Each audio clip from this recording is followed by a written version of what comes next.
Price Lord. கர்த்தருடைய நாமத்துக்கு மகிமை உண்டாவதாக. இந்த 4வது மாதத்தை ஆண்டவர் நமக்கு கொடுத்தபடினால் கர்த்தருக்கு நன்றி செலுத்துவோம். இந்த 4வது மாதத்தில் ஆண்டவர் என்ன வாக்குத்தத்தத்தை நமக்காக வைத்திருக்கிறார் என்று பார்ப்போமானால், ஆதியாகமம் 39:21 அதிகாரத்தில் கர்த்தர் யோசேப்போடு இருந்தபடினால் யோசேப்பை கர்த்தர் ஆசீர்வதித்தார் என்று சொல்லி நம்ம பார்க்கிறோம். அருமையானவர்களே, தேவன் இந்த மாதத்தில் யோசேப்போடு மட்டுமில்லை, உங்களோடும் கூட ஆண்டவர் இருப்பார்னு சொல்லி நீங்கள் நம்புங்கள். கர்த்தர் உங்களை யாவற்றையும் ஆண்டவர் ஆசீர்வதிப்பார். உங்களை யாவரையும் கர்த்தர் ஆசீர்வதிப்பார். யோசேப்பை யாரெல்லாம் வேண்டாம் என்று சொன்னார்களோ அவர் சகோதரமார்கள், ஆனாலும் கூட அந்த நேரத்தில் ஆண்டவர் அவருக்கு பொறுமையை கொடுத்தார், பொறுமையோடு இருந்தார். ஆனாலும் பாருங்க, அந்த ராஜனுடைய மனைவிடத்திலிருந்து ஆண்டவர் பரிசுத்தத்தை காக்கும்படியாக ஆண்டவர் யோசேப்புக்கு உதவி செய்தார். வேண்டாத செய்யாத குற்றத்துக்கு சிறைசாலையில் போக வேண்டிய சூழ்நிலை வருகிறதே என்று சொல்லி மறுபடியும் பொறுமையை ஆண்டவர் யோசேப்புக்கு கொடுத்தார். ஆனாலும் பாருங்க, அவங்க நினைச்சது மாறி கிடையாது. அந்த சிறைசாலை அதிகாரியிடத்துல தேவ கண்களில் தேவ தெய்வ கட்டளிட்டு அங்கே போய் அவர் சிறைசாலையிலே ஒரு அதிகாரியாக இருக்க முடியாத யோசேப்பை ஆண்டவர் உயர்த்தினார். ஏனென்றால் ஆண்டவர் முதலாவது அவருக்கு பொறுமையை கொடுத்தார், பரிசுத்தத்தை காத்து கொள்ள முடியாது செய்தார். பொறுமையோடு சிந்தித்து ஆண்டவர் பொறுமையாக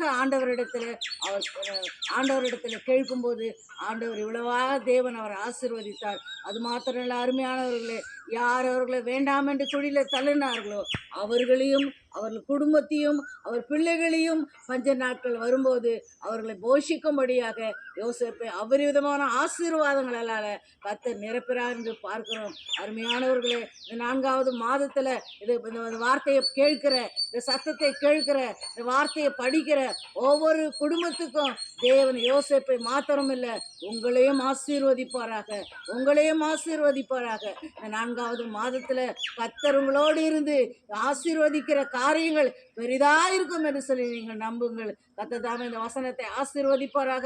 நம்ம கண்களை மூடி நம்ம ஜெபிக்கலாம். பரிசுத்தமும் மகிமை நிறைந்த நல்ல தகப்பனே, நன்றியோடு ஸ்தோத்திரிக்கிறோம் சுவாமி. ஏசப்பா, உமக்கு நன்றி ஆண்டவரே. இந்த மாதத்தில் கொடுத்த கர்த்தாவே ஆண்டவரே, நீங்கள் கொடுத்த வார்த்தையின்படி, நீங்கள் கொடுத்த வாக்குத்தத்தின் பிரகாரம் ஆண்டவரே அப்பா, இதோ கர்த்தாவே நான் சொல்லியிருக்கிற ராஜா, இந்த ஒரு வார்த்தையானது தகப்பனே, இந்த சத்தத்தை கேட்கிறவர்களே ஆண்டவரை, இதை பார்க்கிறவர்களே ஆண்டவரை, நீங்கள் அநேகத்துக்கு நீங்கள் ஆசீர்வதிக்கும்படியாக செபிக்கிறப்பா. நீங்கள் ஆசீர்வதிக்கிற தேவன் சுவாமி. ஆண்டவரே உமக்கு நன்றி அப்பா, உமக்கு நன்றி செலுத்துகிறப்பா. யோசேப்பு தகப்பனே ஆண்டவரப்பா பொறுமையோடு இருந்தாரப்பா. ஆண்டவரே பொறுமையை காத்து கொண்டார் ஆண்டவரே, பரிசுத்தத்தை காத்து கொண்டார் ஆண்டவரே. ஏசு சுவாமி ஆண்டவரை, எந்த தகப்பனை கோபமும் படாதபடி ஆண்டவரை வாயிலிருந்து ஆண்டவரை எந்த தீட்டான வார்த்தைகள் வெளியே வராதபடி ஆண்டவர் அப்பா பொறுமையோடு இருந்தார் யோசேப்பு ஆண்டவரே. ஏசு சுவாமி ராஜா ஆண்டவரே உமக்கு நன்றி செலுத்துகிறோம் தகப்பனே. இந்த மாதத்தில் தகப்பனே ஆண்டவரே, இதை பார்க்கிற ஒவ்வொருத்தருக்கும் பொறுமை தருவீராக, பரிசுத்தத்தை தருவீராக ஆண்டவரே. அப்பா உமக்கு நன்றி செலுத்துகிற சுவாமி. வாயிலிருந்து வருகிற ஒவ்வொரு வார்த்தைக்கும் ஆண்டவரே நீங்க காவல் வைக்க முடியாது செபிக்கிறேன். நிதானித்து பேசட்டும் ஆண்டவரே, சிந்தித்து பேசட்டும் சுவாமி. ஆண்டவரே, பிள்ளைகளுக்கு பொறுமை தர முடியாது செபிக்கிறேன். பிள்ளைகளோடு இருப்பீராக, யோசேப்போடு இருந்தது போல ஆண்டவரே இதை பார்க்கிற ஒவ்வொரு குடும்பத்தோடு தேவன் இருப்பீராக ராஜா. அப்படியா செய்ய போறதுக்காய் நன்றி செலுத்துகிறேன். எல்லா கர்த்தாவே உடைய பாதத்தில் ஆண்டவரை கொடுக்கிறேன் சுவாமி.